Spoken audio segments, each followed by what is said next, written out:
All right, everybody, what's up? This is Maurice No Chill, aka Cheat Code on MCOC. I am uploading some Alliance World content. Yes, I know it's been a while since I added some additional MCOC content on this channel, but I'm going back to that. Don't worry about YouTube saying that I needed to increase my watch time from 4,000 to 8,000 hours. I love this game and I wanted to add some content. That's all you need to know. So, this war is my alliance, which the name I do not know, but Tooted B, Toot that boot, against Nico Slaga. Yeah, Nico Slaga. All right, that's besides the point right now. What you need to know is I'm on path 2. Path 2 is not a ridiculously hard path. The only thing you need to know about path 2 is that people try to trick you and trip you up on that path. That's usually where you're going to see the most versatile placement because they want you to have to pick outside of your comfort zone. And for the most part, as long as you find a hard counter, or not even necessarily a hard counter, as long as you have consistent gameplay, you're good to go, right? First fight is Pavita Parker on the placebo node. Now, what a lot of people like to do with this node is basically place a Mystic Champ on there, because before they used to kind of just place anyone on there, usually like a Photon or Void, something like that, and you would just kind of get through it quickly. But now what a lot of alliances are doing is they'll place a Mystic Champ on the node with Mystic Dispersion, and even if you come in here with a Science Champ, it's going to be a hard time if you're not paying attention. The first few times I kind of came in here with Anti-Venom, and I did a decent job, maybe gave up a couple kills. Then I started coming with another champ whose name I can't remember. If I'd seen it, I'd know. For this war, I was looking at this and I was like, I know there has to be a better, more consistent way of doing this, right? I looked at the node, I looked at the buffs, debuffs, whatever have you, and then I realized I haven't used Spider-Man 2099 in Hellas, and he would be perfect for this. In short, Spider-Man 2099 is perfect for this if someone places a Mystic Champ on here, because even with the placebo buffs, he is immune to buffs. So as a result, every time they try to proc a placebo buff onto Spider-Man 2099, he gets stronger, gets better attack, and the Mystic Champ gets nothing out of it whatsoever. So this is perfect for this fight because with Peter Parker's traps, at that point he's trying to put a buff on you. You're immune to that. With the node, it's trying to put a buff on you. You're immune to that. You're gonna be hitting like a tank. Strong AF. All right, just take my word for it. You see the gameplay. It is what it is. You see it. This fight handles pretty convincingly. No big deal. He's up. He's down. No moth. He's done. Call it. Throw the white flag. On to the next fight. All right, so the next fight I have coming up is Bishop. I think it's like the strike counter node. I can't remember how to describe it really, but you got to do shit based off of what they say, like light, medium, whatever. I feel like by the time that I figure out how to describe this fight to you, it's basically over. For the most part, if you have Infamous Doom, he's like perfect for a lot of the fights on this path, right? A lot of people try to place a mutant champ on this node for some reason. I don't know why, but he just becomes Infamous Doom food. So and I mean, like I said, by the time I figure out how to actually describe this fight, it's over. So yeah, Infamous Doom, if you don't have him ranked up, or you have him ranked up and you don't know how to use him and you have path 2, perfect. Put him on there. So this is where it got sketchy. This node is always a really good trap node, right? Because what people try to do is they place someone on here who either forces you to evade or they force you to dash back more than once. They regen crazy. If you don't have a proper counter or if you don't have a proper strategy, this can really stall you out, right? So Lumitrix is really known for his specials and then invisible and blah blah blah. So I brought in Onslaught. The good thing about Onslaught is that sometimes, well, basically he can work around his invisible or his, the little phase thing or the shit that he does, whatever that shit is. Onslaught works around that. So that was the plan, right? Not to really focus on dashing back, to keep up the neuroshocks. I know I couldn't really stun him effectively, so I knew I was going to take some damage. I think I put on an invulnerability boost, and my strategy was to make him die before I died, and this time it worked. I don't know if it's going to work every single time, but this time it worked. So, like I said, it's a pretty lengthy fight because I'm playing it pretty safe. Now, granted, there was a time where he got me into the corner and I was in there for a good portion of the fight. But once I got to a special, it was kind of underhand. At no point in time did I proc no, at no point in time did I dash back and proc the regen shit. So yeah, that was that. I mean, like I said, this is a sketchy, very, very sketchy way to handle this fight. I'm just gonna say that. Now, in the hands of someone who knows how to work around Lumen tricks, probably much easier. But just be careful. That's all I'll say. If if you're at my skill level, be careful.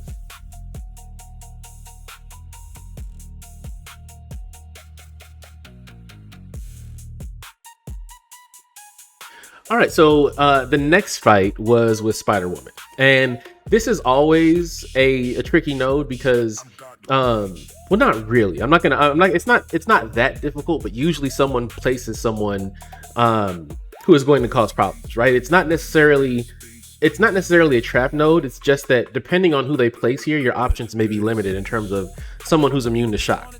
So Infamous Doom is always, like I said, it's for the most part usually a good option here. Most of the time I'll find a way to work him into the path for this fight. And that's because no matter what you do, you can dash back, do whatever you want to do. Unless you lose that shield, Infamous Doom is going to work well here. Now the thing is, with Spider Woman, I knew it was almost similar to the previous fight that I was going to be limited in the resources I had available. So my strategy was just to focus on doing damage. I didn't have to worry about the shock, so that wasn't an issue. So just focus on doing the damage, get the fight down, and move on. Same strategy. She dies before I die, I win. Perfect. All right. So it worked out. Long story short, to get to the end of this story, it was a little bit of a longer fight, but for the most part, minus a few minor mistakes here and there, I was able to control the fight. We got Spider Woman down. No harm, no foul. I love the fact, just want to say this, I love the fact that when these fights are over, automatically health just returned, right? That has really made the difference in how much I enjoy Alliance War this season. Because previously, think about all of the items you would go through just to get through Alliance War. Think about how alliances used to actually like place defenders to force you to use items, right? That pain point being relieved for Alliance War for this season of Alliance War. I hope they continue it, but for at least for this season of Alliance War, is such a W in terms of quality of life improvements for Alliance War. I really think they should keep that. That's all I'm gonna say. Really wish they would keep that, but it is what it is. Let's move on.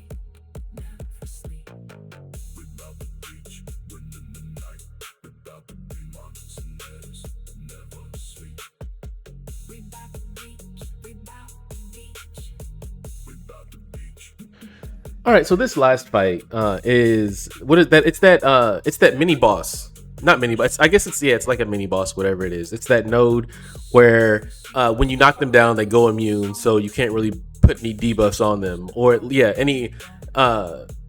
you can't put any active debuffs on them unless they're not immune, but your damage is gimped when they are immune because I guess there's some kind of they have some kind of buff. I can't remember what it's called. Either way, knock them down, right? So you see Arcade and you think, do I have a cosmic or a tech that can handle this fight? Fuck that.